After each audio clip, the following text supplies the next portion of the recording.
Nous allons voir comment, lors d'un agrandissement d'une figure géométrique, euh, des conséquences donc sur l'aire de cette figure.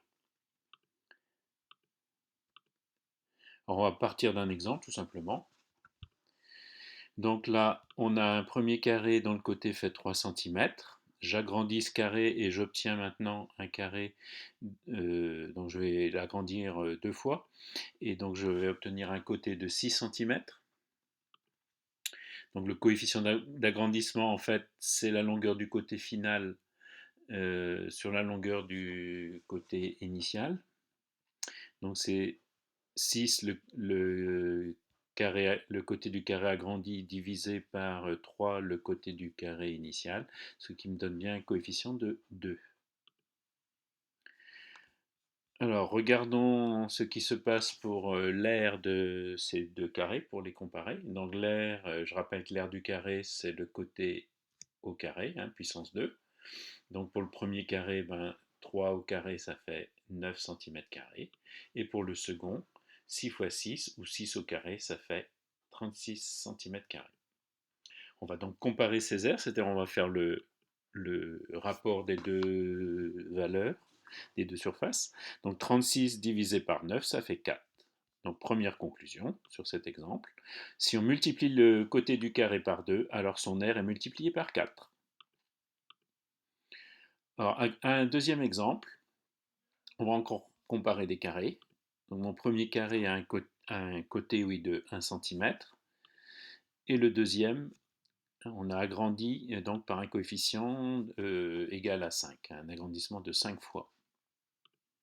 Donc on peut retrouver bien sûr le coefficient K, hein, côté du carré final divisé par côté du carré initial, ça fait 5 sur 1, c'est donc bien égal à 5. L'aire du premier carré, 1 au carré, ça fait 1 cm². L'aire du carré agrandi A' est égal à 25 cm². Donc comparons les aires, on va donc toujours faire le rapport des deux valeurs. Donc 25 sur 1, ça fait 25. Donc conclusion, si on multiplie le côté du carré par 5, alors son aire est multipliée par 25. Un troisième exemple, mais cette fois-ci on va changer de type de figure, on va vérifier comment ça se comporte pour un rectangle.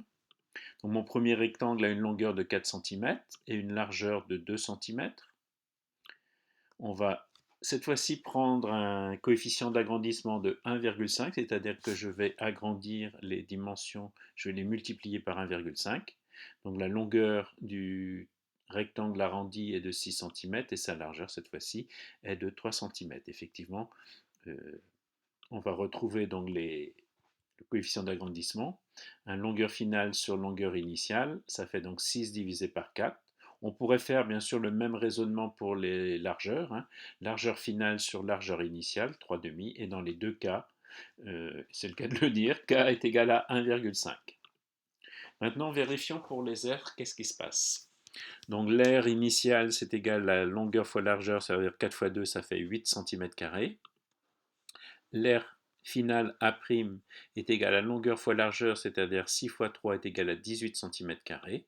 On va comparer donc ces aires-là en faisant le rapport, toujours. Donc l'aire finale A' sur l'aire initiale, c'est 18 divisé par 8, ça fait 2,25. Conclusion 3, si on multiplie les dimensions, ici il s'agit de la longueur et de la largeur, par 1,5, alors l'aire du rectangle est multipliée par 2,25. Quatrième exemple, on va prendre le cas du cercle. Mon premier cercle initial, son rayon est égal à 1 cm. On va prendre un coefficient d'agrandissement de 3, c'est-à-dire qu'on va agrandir 3 fois le premier cercle. Donc le rayon, cette fois-ci, R' est égal à 3 cm. Donc effectivement, si je veux retrouver mon coefficient d'agrandissement, 3 divisé par 1, ça fait 3. On pourrait faire le même raisonnement d'ailleurs pour le périmètre du cercle, hein, puisque le périmètre est proportionnel au rayon, mais on ne le vérifiera pas. Si vous souhaitez le faire, vous le ferez. Je rappelle donc le calcul de l'aire du cercle, c'est pi fois le rayon au carré. Donc on va le faire pour le cercle initial, l'aire est égal à 1 fois pi au carré, c'est-à-dire pi, ce qui donne environ 3,142 cm². l'aire du cercle agrandi, donc pi fois le rayon égal à 3 cm donc, au carré, ça fait donc 9pi, ce qui donne environ 28,27 cm. On va donc comparer l'aire initiale et l'aire finale en faisant le rapport des deux grandeurs. Donc A' sur A est égal à 9pi sur pi. En simplifiant la fraction par pi, ça fait 9. Donc conclusion, si on multiplie le rayon du cercle par 3, alors l'aire du cercle est multipliée par 9. Alors, faisons une synthèse de toutes ces conclusions-là. On va les remettre tout ensemble ici. Donc, pour la première conclusion, rappelez-vous, il s'agissait d'un carré. Et donc, si on multiplie le côté du carré par 2, alors son aire est multipliée par 4. Or, 4, c'est le carré de 2. Conclusion 2, là il s'agissait encore d'un carré. Si on multiplie le côté du carré par 5, alors son aire est multipliée par 25. Or, on remarque bien sûr que 25, c'est le carré de 5.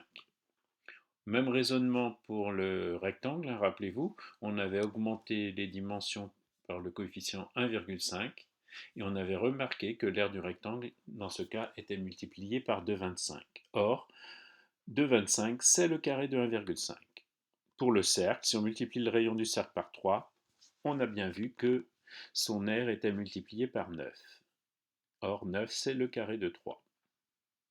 Donc on va pouvoir faire une généralisation. On a remarqué que l'aire en fait était multipliée par le coefficient k au carré.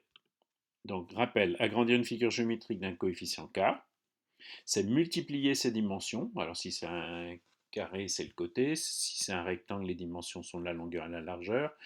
S'il s'agit d'un cercle, la dimension c'est le rayon, etc. Donc si on a multiplié les dimensions par un facteur k, alors si on agrandit une figure géométrique d'un coefficient k, on multiplie l'aire de la figure par k au carré.